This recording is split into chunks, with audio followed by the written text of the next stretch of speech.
Here is something the medical system will never put on a poster in the waiting room. After the age of 65, some of the most common routine medical tests can cause more harm than good. Not because your doctor is wrong, not because medicine is broken, but because the risk-to-benefit calculation changes dramatically as you age, and in most cases, nobody is doing that calculation with you in the room. The test finds something. The something triggers a scan. The scan recommends a procedure. The procedure causes a complication. And a person who walked in feeling perfectly healthy is now navigating a medical crisis that began with a routine checkup they did not need. That is not a rare story. It is a pattern. And today we are going through 5 specific medical checkups that after 65 I would personally reconsider and exactly why. Now, before we go any further, I want to ask you something. Have you ever walked out of a routine appointment feeling more worried than when you walked in, even though nothing was actually wrong? Write yes or no in the comments right now, because what you are about to hear explains exactly why that happens and what you can do about it. Subscribe to this channel right now and hit that like button. This channel is working toward 100,000 subscribers. 100,000 seniors who deserve to understand what the research actually says about their health in plain language, without the system's autopilot making decisions for them. Your doctor has 15 minutes with you. 15 minutes to cover everything on the chart and move to the next patient. There is no time in that appointment for what we are about to cover. That is exactly why this channel exists. Subscribe now. Share this video with someone you love, a family member, a friend, someone in your senior community who is about to go in for a routine checkup and has never been told what we are about to tell them. One share could change the trajectory of someone's health completely. Now, before we go into the first checkup, I need to give you one idea, because without it, none of what follows will fully make sense. After 65, 3 things change simultaneously that alter the entire equation of screening medicine. First, many conditions detected by routine screening in older adults will never actually harm you. They grow slowly, they cause no symptoms, you will likely outlive them. But once something shows up on a report, the medical system does not have a leave it alone button. It has a treatment button.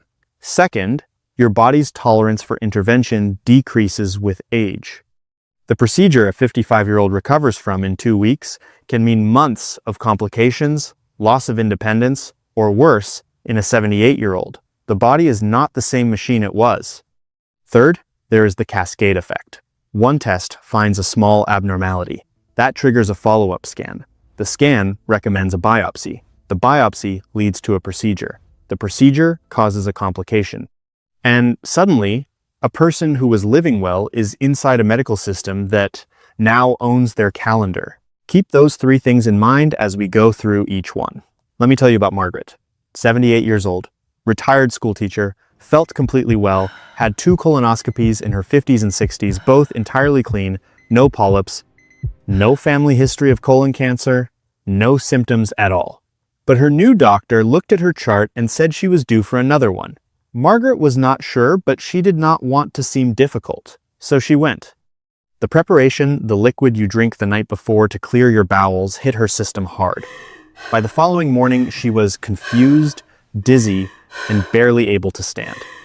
Her daughter brought her to the emergency room before she ever made the appointment. She was severely dehydrated. Her electrolytes were so dangerously low, her heart was at risk. She spent 4 days in hospital. She never had the colonoscopy. And the truth is, she never needed it.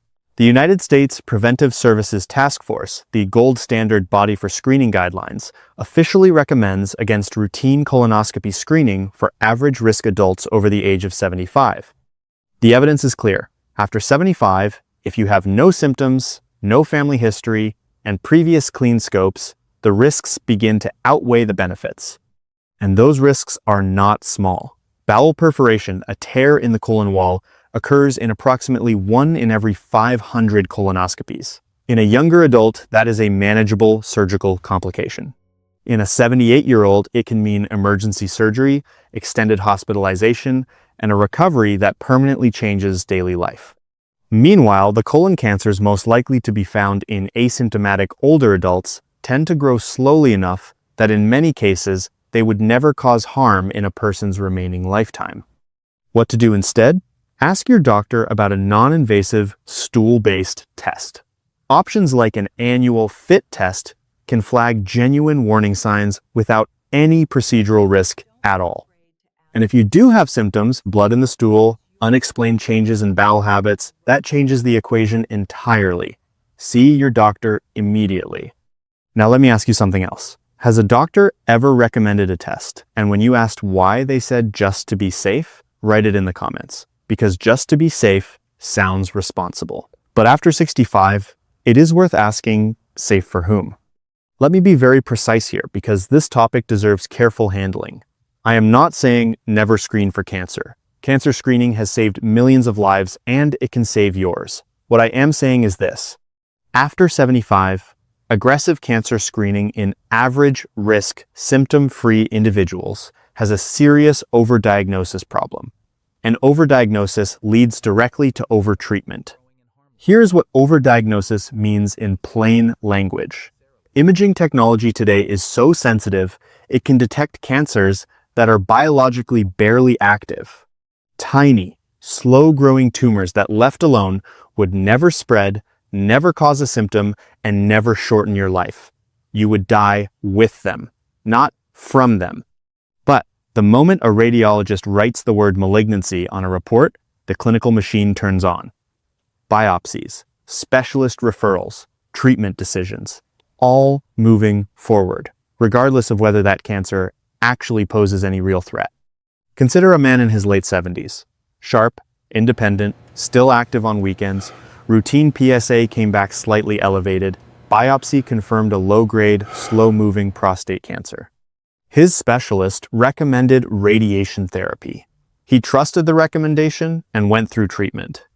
Within a year, he was managing chronic fatigue, urinary complications, and a quality of life that had dropped dramatically. His cancer was the kind a man his age would almost certainly have lived alongside, not died from.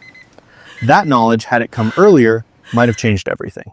Studies published in the New England Journal of Medicine found that a substantial portion of cancers detected through mammography in women over 70 were clinically insignificant, meaning treatment offered no survival benefit, only side effects.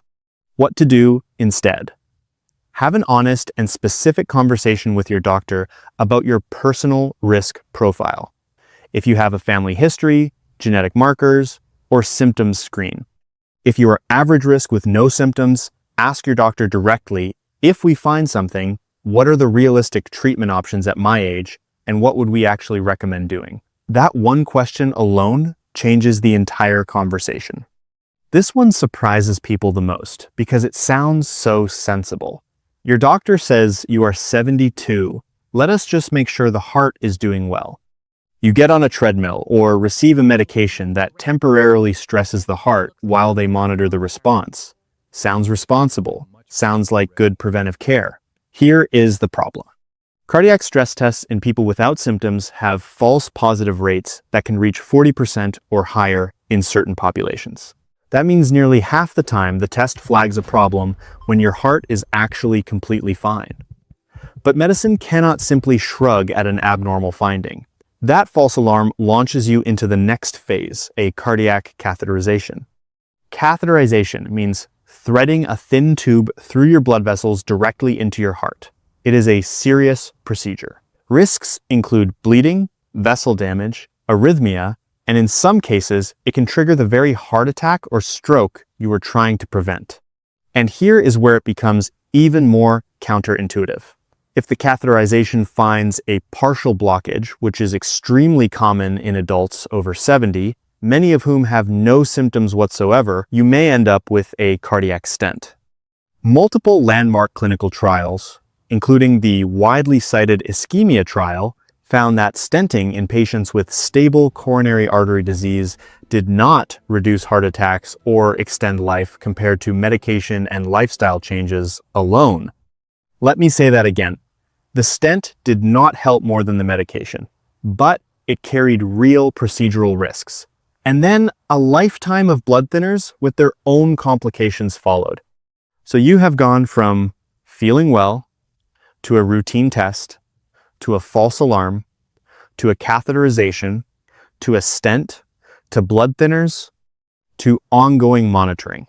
And you are not statistically better off than someone who managed it with medication and a 30-minute daily walk. What to do instead?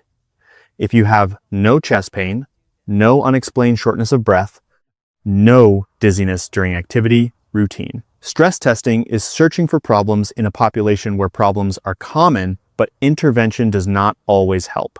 Ask your doctor about optimizing your risk factors instead. Blood pressure, cholesterol, blood sugar, physical activity, sleep quality. That is where the real gains are. That is the intervention that actually works.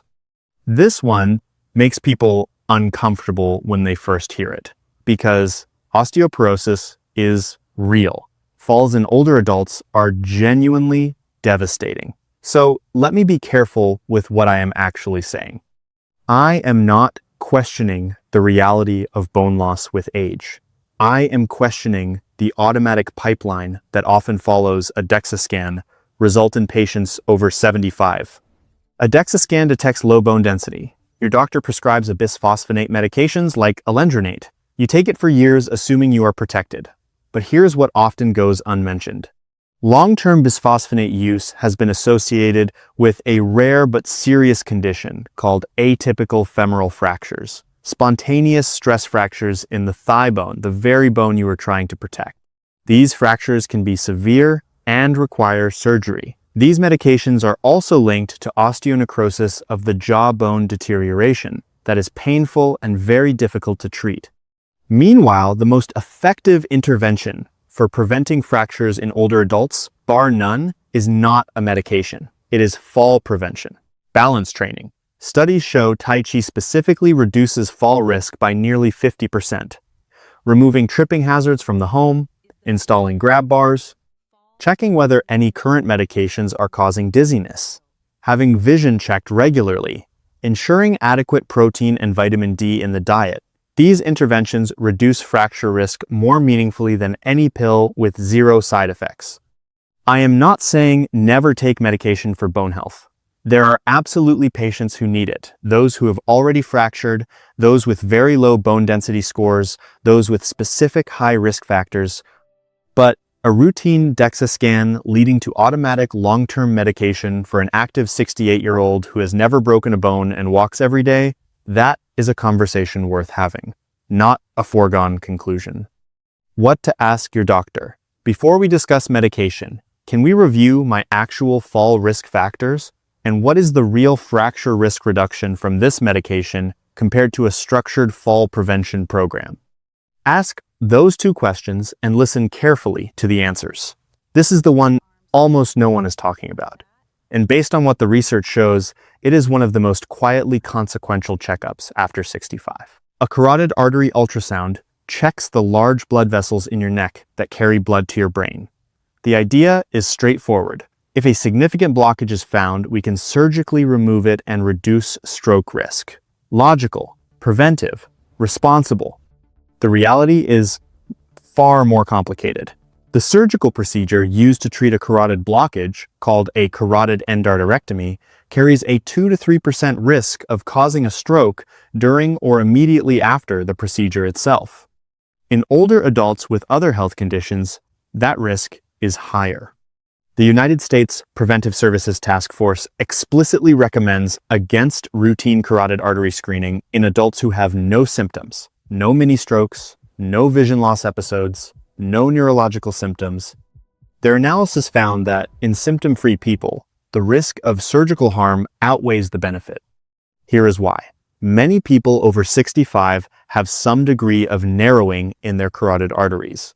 That narrowing has often been there for years, stable, silent, not causing any problem. When you screen for it routinely, you find it. And then a well-meaning surgeon recommends fixing it. But the surgery to fix a blockage that was never causing symptoms can dislodge a tiny piece of plaque that travels directly to the brain. The screening did not protect someone, it put them on a path they never needed to be on. What to do instead? If you have no neurological symptoms, no sudden vision changes, no facial drooping, no arm weakness, no sudden severe headache, routine carotid ultrasound is generally not recommended for you. The far better investment is controlling the actual modifiable risk factors.